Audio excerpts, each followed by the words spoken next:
What's up guys? In this tutorial I'm going to be showing you how to Rizz.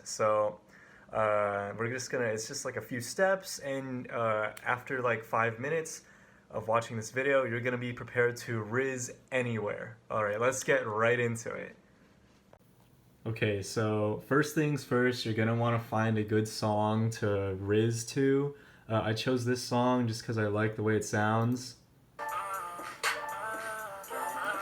Okay, I can't play anymore for like copyright reasons, but yeah. Okay, and then the next step is that you want to like practice some like Rizz moves. So I'm talking about like you got to show them that you're mewing, or like, just give them one of these, or do the, give them a look, So you're just gonna want to like practice some of those. Okay, and then you just got to put those two steps together. So that's the music and the moves that you do. I switched over to my webcam just because I'm gonna be like rizzing up on my computer and stuff. So let's put this all together. First you want to play your music.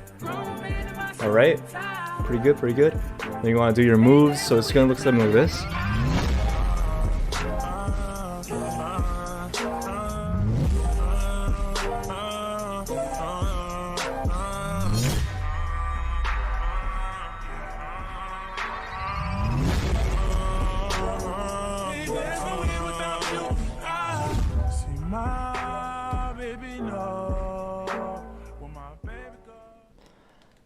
And yeah, that's pretty much it. That's how to Rizz. Let me know down in the comments below what tutorials you'd like to see next. And that is going to be all from me today. Alright, like, comment, subscribe. I'll see you in the next video.